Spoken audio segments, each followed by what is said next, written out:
Et bonsoir à tous, j'espère que vous allez bien et bienvenue dans ce Curo Live de décembre, le dernier de l'année, le Curo Live de nouveautés de décembre, le dernier Curo Live de nouveautés de 2022. Et du coup, j'espère que vous vous préparez bien pour Noël et pour vos cadeaux de Noël. On a encore plein de coffrets pour vous pour les fins d'année. Du coup, niveau actu, il n'y a pas grand-chose à vous donner, juste que je sais qu'il y a un live prévu sur la chaîne d'Oshinoko dimanche, la chaîne YouTube d'Oshinoko. Donc peut-être on aura enfin un trailer par rapport à l'animé. Et on attend de voir ce qui va se passer. J'espère que tout le monde va bien en tout cas. Et oui, du coup, comme d'habitude, on fait un Curo Game. Le Curo Game en question, vous pouvez gagner cette magnifique figurine d'Anya à l'occasion de la sortie. Bon, elle a les yeux rouges à cause du fond vert, mais parce qu'elle a les yeux verts sur la figurine. Et comme d'habitude, je vous poserai une question. Il faut évidemment suivre la chaîne pour pouvoir laisser des commentaires en chat. Et on vous contactera plus tard dans la soirée ou demain par chuchotement. Donc n'oubliez pas de suivre évidemment vos... Oui, est-ce que vous m'entendez? On me demande de vous demander si vous m'entendez bien. Le son est un peu faible. Ok. Est-ce que c'est mieux? Bonjour. Ok, c'est mieux. Ok, très bien. Désolé. Du coup, eh ben, on va enchaîner tout de suite. On va partir, c'est un sacré mois ce mois-ci. On va partir du coup sur le Hajime no Ippo, saison 6, tome 17. Donc le tome, tac, tac, tac.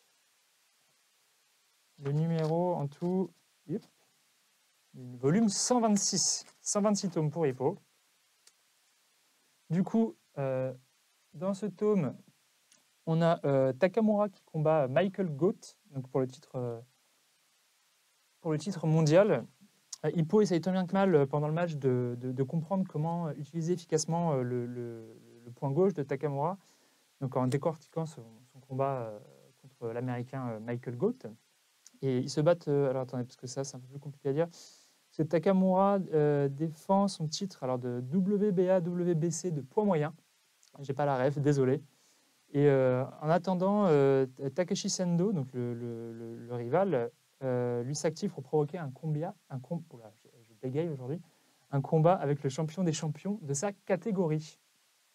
Donc, désolé, je vous montre quelques petits visuels, mais comme j'ai beaucoup de tomes à présenter, il faut que j'accélère.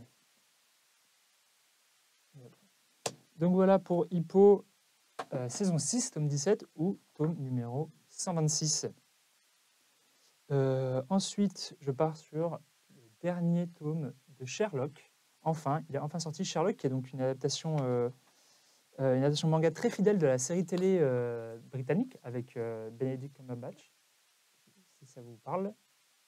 Vous avez pu voir donc par exemple jouer Doctor Strange. Et on peut d'ailleurs le voir sur le visuel, hein, il lui ressemble assez. Donc il y a de très beaux dessins dans ces tomes. Hop là.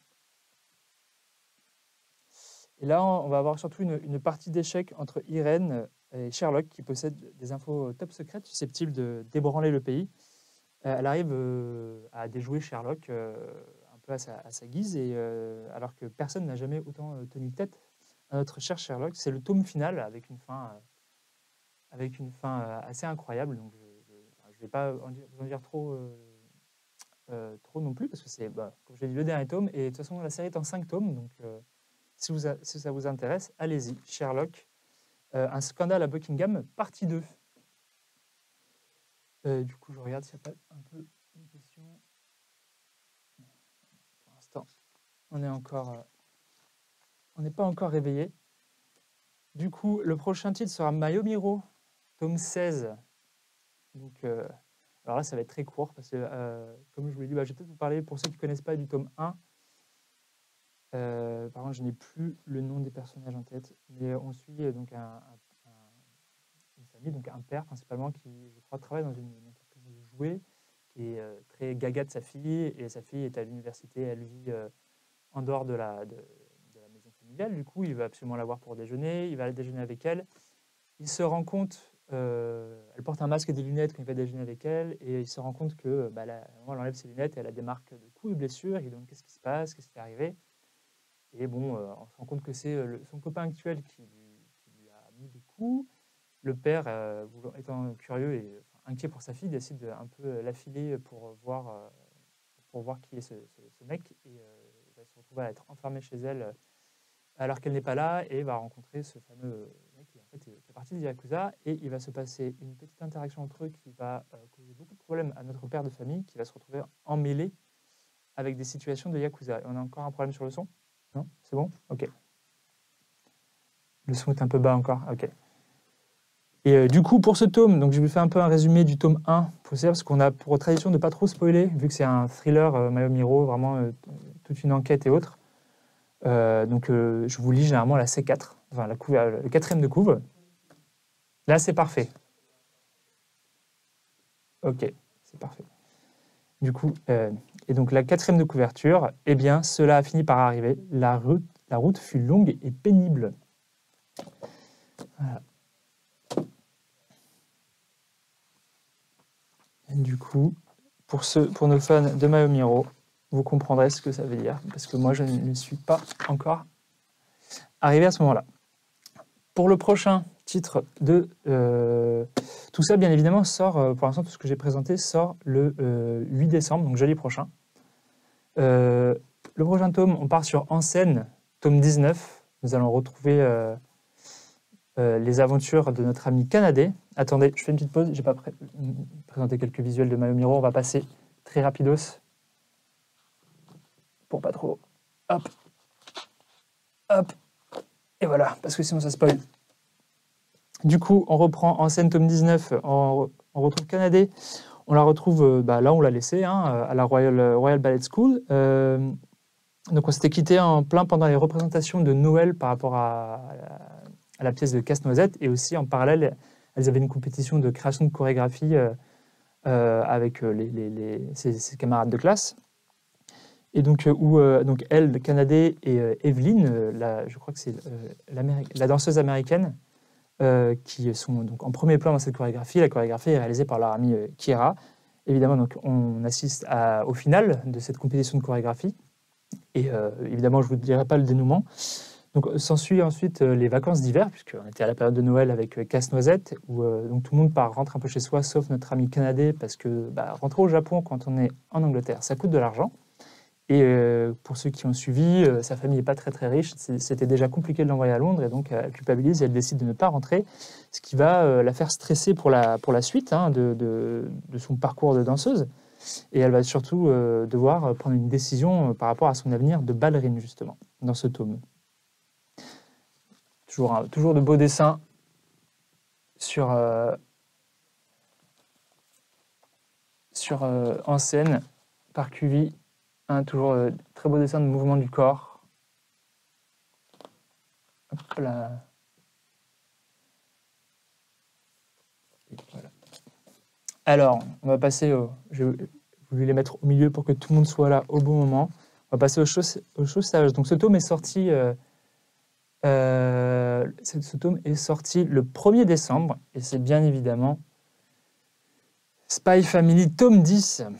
Alors là, je le prends avec des pincettes parce que j'ai pas envie que vous me criez dessus au spoil ou autre chose, parce que on va dire que la moitié du tome, c'est de l'inédit. Donc, comme vous vous en doutez par rapport à la couverture, ce tome, on va en apprendre sur notre ami Twilight, sur son enfance, sur d'où il vient et comment il en est arrivé, qu'est-ce qui lui est arrivé pour qu'il soit le Twilight qu'on connaît aujourd'hui. Ce dont je peux parler à la limite, c'est qu'on va avoir encore un petit chapitre gag avec Anya et Anderson, le principal de leur classe, qui va être assez marrant. Et surtout, Yor va faire une rencontre qui va être fort intéressante dans ce tome et qui aura, à mon avis, beaucoup d'importance sur l'intrigue générale du manga. Du coup, je ne sais pas trop comment faire pour...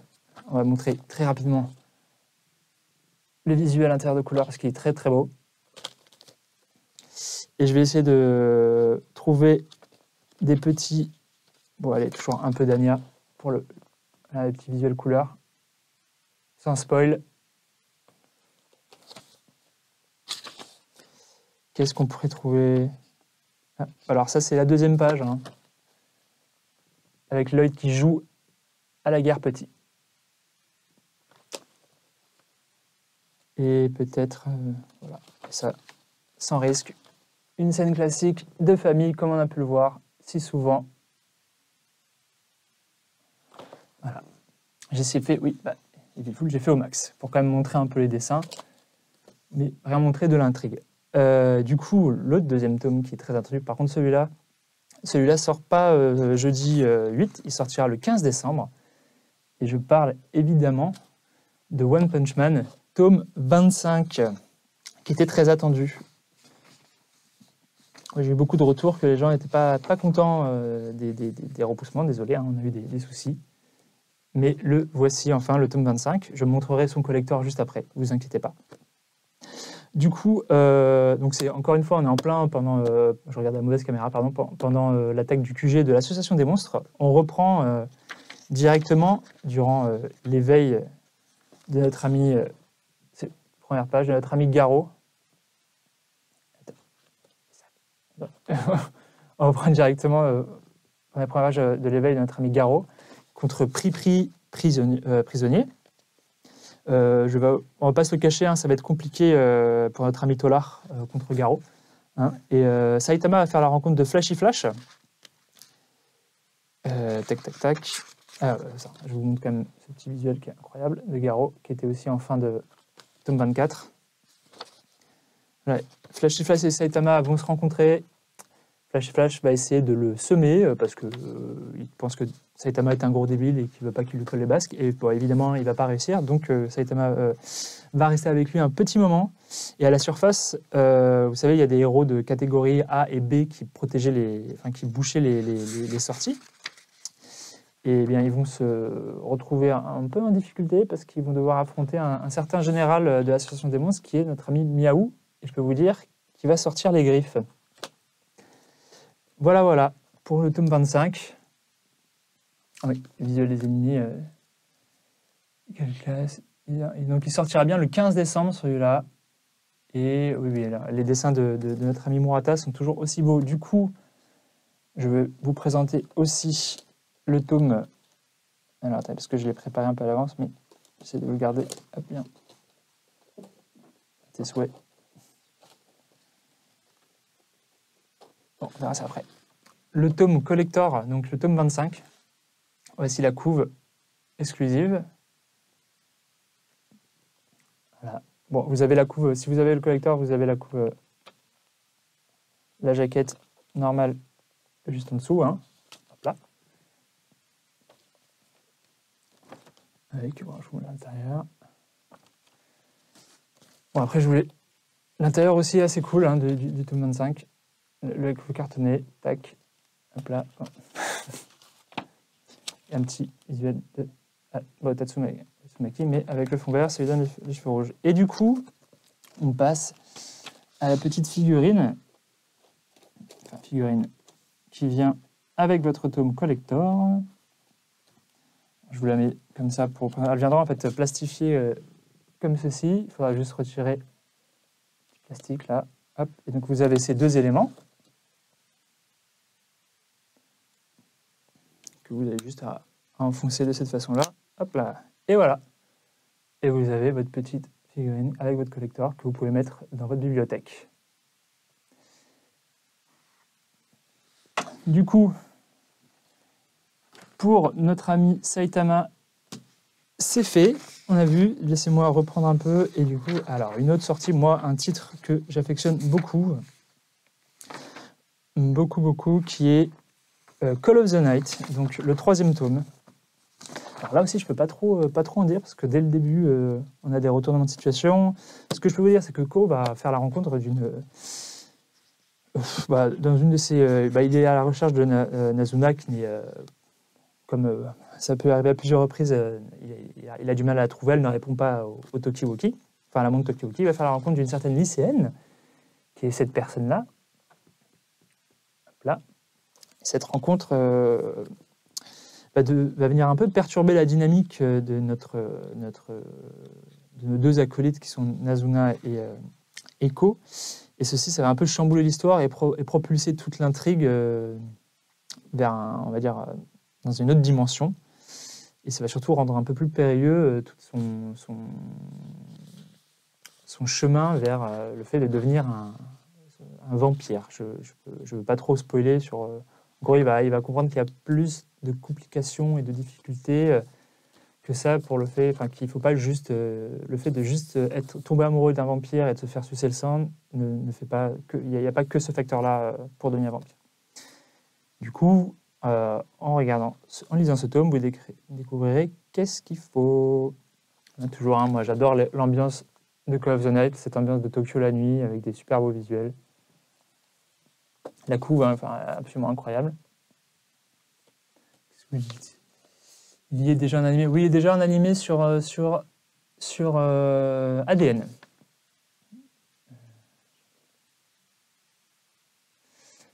Il faut lire les autres. C'est plus une ode à la nuit qu'autre chose, Call of the Night. C'est pas le même rythme qu'un shonen. C'est plus une ambiance nostalgie, un peu plus chill, mélancolique.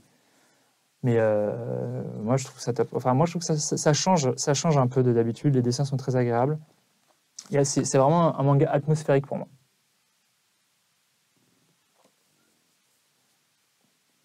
Et du coup, hop. Alors, on passe sur quoi maintenant? On passe sur le tome 13 de FMA avec notre très chère Olivia en couverture, donc notre édition Perfect, toujours Olivia, toujours aussi canon. Je parle du tome. Ici, l'action se passe toujours à la forteresse de Briggs. Kimblee a été libéré par les homonculus et il continue de traquer Scar et le docteur Marco. Kimblee commence à devenir très gênant pour nos héros et ils vont tenter de trouver un moyen de se débarrasser de lui, de le mettre hors d'état de nuire. Je ne peux pas trop en dire parce qu'une grosse partie de ce tome, c'est un spoil. C'est énormément de révélations et en gros... La majorité du tome, c'est surtout un très gros flashback, qui est un des flashbacks les plus importants du manga sur un certain... sur un certain géniteur, on va dire, comme ça. Et donc, je ne vais pas trop en dire, parce que ça vous raconte quelque chose de très important de l'histoire. Ce que je peux vous montrer... Alors, j'ai vu que dans ce tome, il y a des visuels couleurs très sympas. Des pages couleurs aussi très sympas.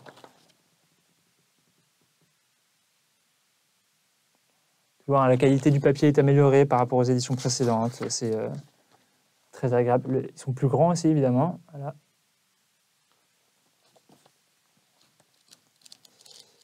Touc, touc, touc. Non. Ça, je ne montrerai pas. Eh bien. Et voilà. Et on finit par le visuel d'introduction de Olivia Armstrong, personnage absolument trop stylé, trop badass. Voici, ce sera tout pour l'FMA. Numéro 13, FMA Perfect, numéro 13. Alors, on va faire une petite pause dans les présentations des titres. On va passer sur le Kurogame.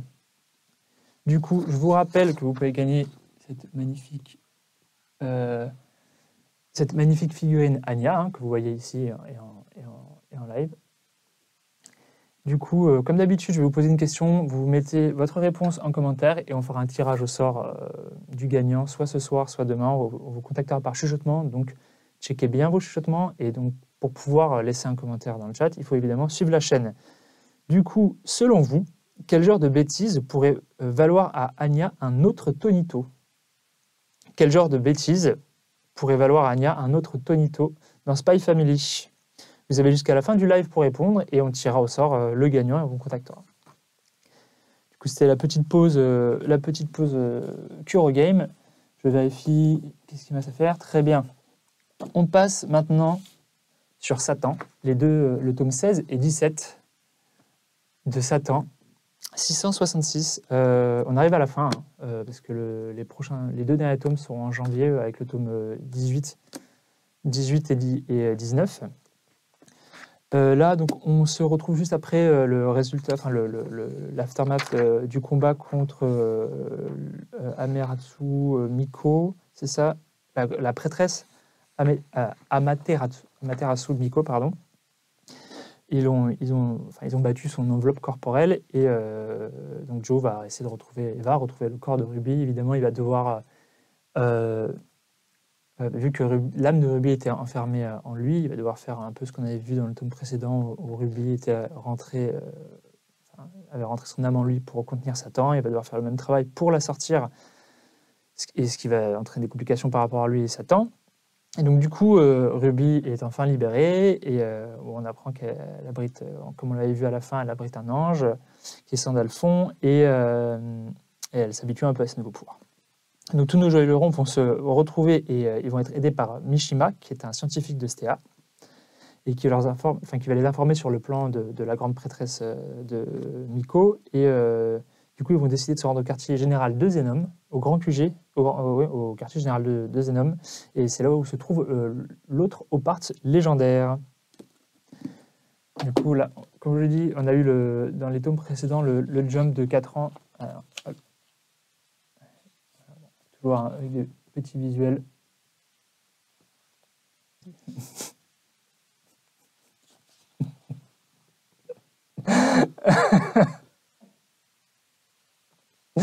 Voilà, et ben ça arrive. Écoute. Du coup, ça sera tout pour Satan 666. Voilà, on retiendra Ruby a bien grandi. Du coup, on passe sur Sinoalis, tome 3. Donc, Sinoalis, inspiré de l'œuvre originale de Yoko Taro. Yoko Taro, plus connu aussi pour Nier Automata, Drakengard. Il va se passer beaucoup de choses dans ce tome. Je trouve qu'on commence enfin à plus voir où ça va. En tout cas, on commence à plus en apprendre sur le jeu, sur ses participants. Dans ce tome, on va directement commencer à en découvrir un nouveau personnage, bien connu de tous, qui est la petite sirène. Et donc, comme on avait vu dans le tome précédent, on avait rencontré Cendrillon qui avait recueilli le petit chaperon rouge. Là, ici, Cendrillon, donc, en gros, Cendrillon essaye de réunir des gens à pouvoir dans son équipe pour le jeu. Et elle va essayer de recruter avec la princesse Kaguya cette petite sirène. Sauf que, bon, on va dire qu'elle est un peu violente dans sa façon de recrutement. Et en parallèle, il y a Alice, Pinocchio et Blanche-Neige qui vont aussi détecter le pouvoir de la petite sirène et qui vont vouloir essayer de la récupérer. Il y a toujours des dessins assez intéressants, quand même, je trouve, dans Sinoalis. Et ce tome va être très violent, par contre. Moi, il y a une montée en... Attends, peut-être montrer un petit visuel... Il y a une montée en violence dans ce tome qui rejoint un peu ce qu'on connaissait de Yoko Taro. Hein. En tout cas, pour ceux qui ont connu Drakengard, vous savez que c'est pas joli. Hein. Voilà, toujours des visuels un peu de combat assez stylés, mais c'est très bien. Et donc tout va s'accélérer, on va en apprendre plus sur le monde, sur les pouvoirs de chacun des protagonistes, et surtout on va comprendre qu'on ne dit pas tout à Alice, on retient quelques informations assez importantes. Qu'est-ce que tu as raté? Tu viens d'arriver, tu as raté... j'arrive au dernier tome, donc du coup tu as raté la présentation du tome 25 de One Punch Man et du tome 10 de Spy. Je ne sais pas si c'était ce que tu voulais regarder. On peut peut-être revenir dessus un peu plus tard. Et du coup, pour le dernier tome, on va passer sur The Raiden King, tome 8. Encore moi, un titre que j'aime beaucoup, avec un dessin quand même assez atypique. Hop. Je ne sais pas si vous voyez bien. Je me trompe. Dans ce tome, on reprend au moment où Poutinov et ses amis ils sont arrivés au Saint-Royaume avec la princesse Lina et ils ont rencontré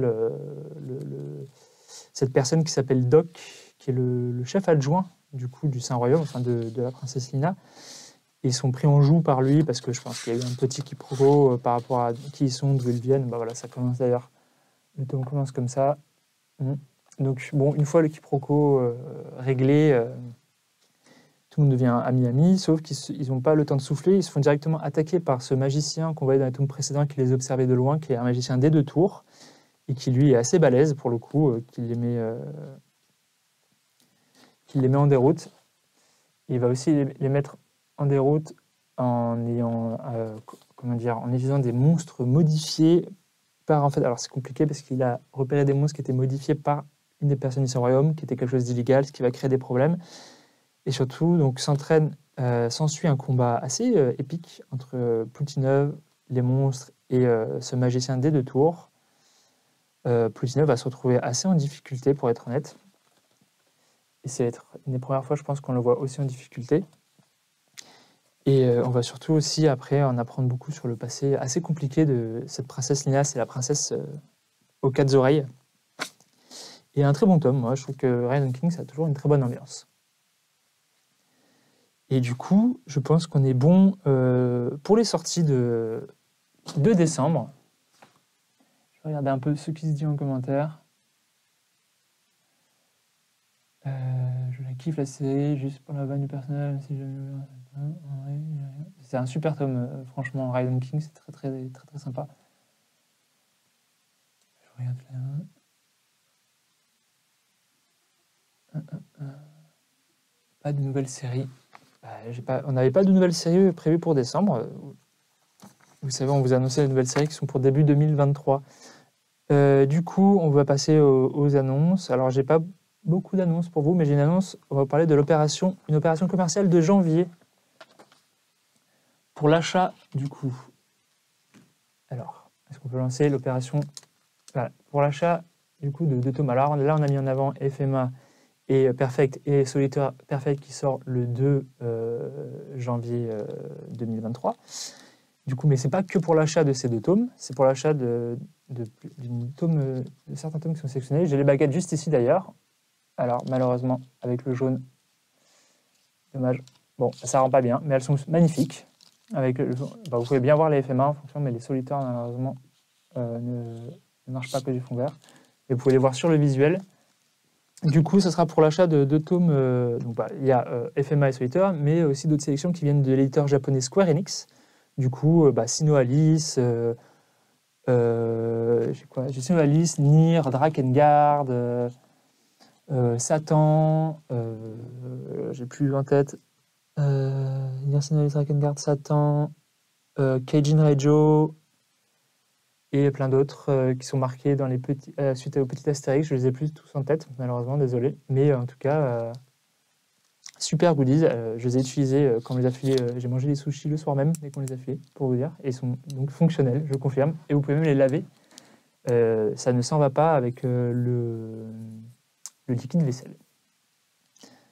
Du coup, est-ce qu'on ne pourrait pas passer... Alors, j'essaierai de répondre à vos questions au max, mais à une petite... deuxième annonce, pardon. Oui. 2 annonces ? Oui. C'est 2 annonces, mais je considère ça comme une annonce. Donc, vous l'avez vu...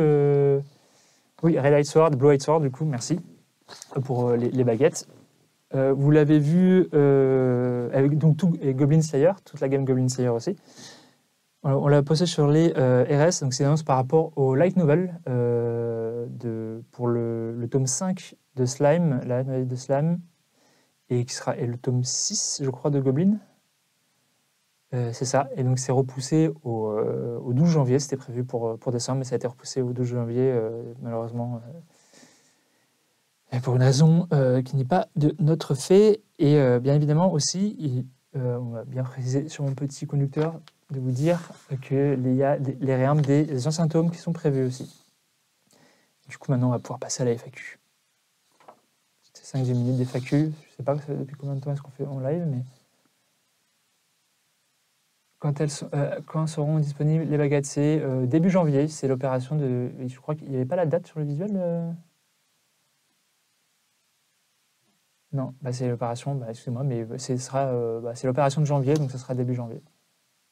Ça commencera en janvier, et puis, ça continuera jusqu'au février, vu qu'il faut bien acheter le tome solitaire, vu qu'il sort en février. Peut-être qu'il y a quelqu'un du commercial dans le chat pour préciser au niveau de la date. À quand l'annonce d'un collector de Vinland Saga? Je ne peux pas apporter de réponse pour l'instant. Je vais bien Anya, c'est mon rêve, un collector de Vinland Saga. Moi aussi, personnellement, c'est peut-être ma série préférée. Une, mais bon, j'en ai trop de préférées, mais c'est dans mon top 3 de mes séries, Vinland. Des infos sur le collector de Oshinoko, le collector d'Oshinoko qu'on a pour début 2023. C'est en cours, je ne peux pas apporter d'informations pour l'instant non plus. Mais il y a bien un collector pour le prochain tome, en tout cas, qui est prévu. Je n'ai pas de date à communiquer pour le tome final de Blue White Sword. Oui, malheureusement, elle a été annulée au Japon, donc le tome 8 sera le dernier tome.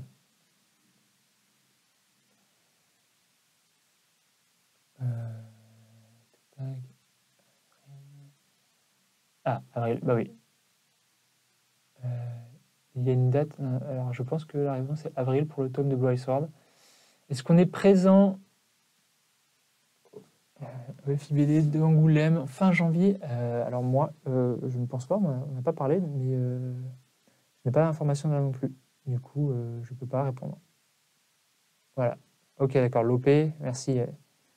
Revanby Britannia, l'OP du 2 janvier au 31 avril. Du coup, vous aurez le temps de prendre vos baguettes.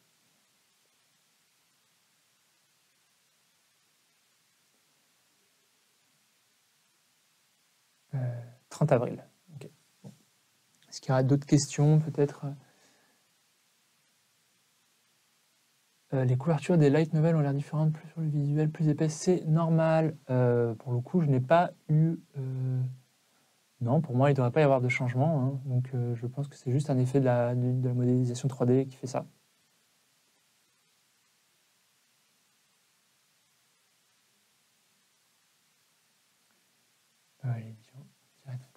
Du coup, s'il n'y a pas d'autres questions, je pense qu'on va pouvoir... Si vous n'avez pas d'autres questions, on va peut-être pouvoir conclure ce live.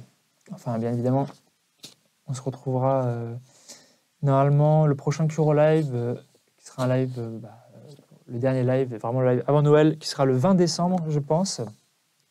Sinon, pour le prochain live, les prochaines sorties, le 12 janvier, on commence en douceur pour l'année 2023, avec Arsène Lupin T9, enfin tome 9, Dans l'ombre de Krimi, tome 7, qui sera le dernier dans l'ordre de Krimi, Kaijin Radio, tome 7, Satan 666, tome 18 et 19, les deux derniers tomes du coup de la réédition de Satan, et les light novels de Goblin Slayer tome 6 et le tome 5 de Moi quand je m'incarne en slime en light novel. Merci. Est-ce qu'on pourrait avoir un récapitulatif avec les dates, s'il vous plaît, les dates des sorties de ce mois-ci?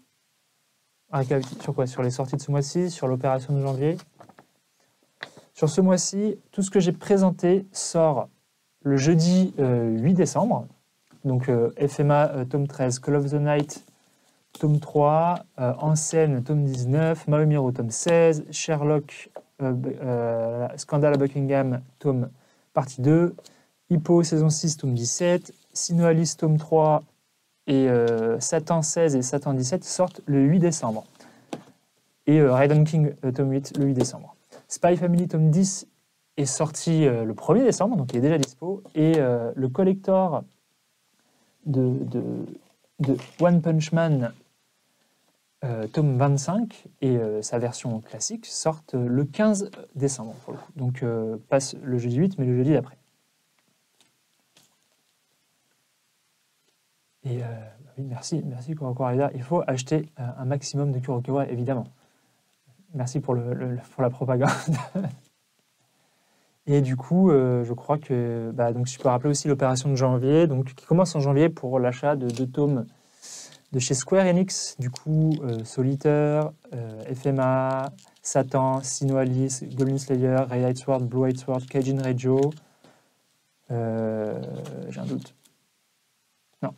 Kaijin Radio, FMA, j'ai dit. À chaque fois, j'oublie. Vous pouvez avoir ces 2 baguettes, enfin une de ces 2 baguettes pour l'achat de 2 tomes. Et ce sera du 2 janvier au 30 avril.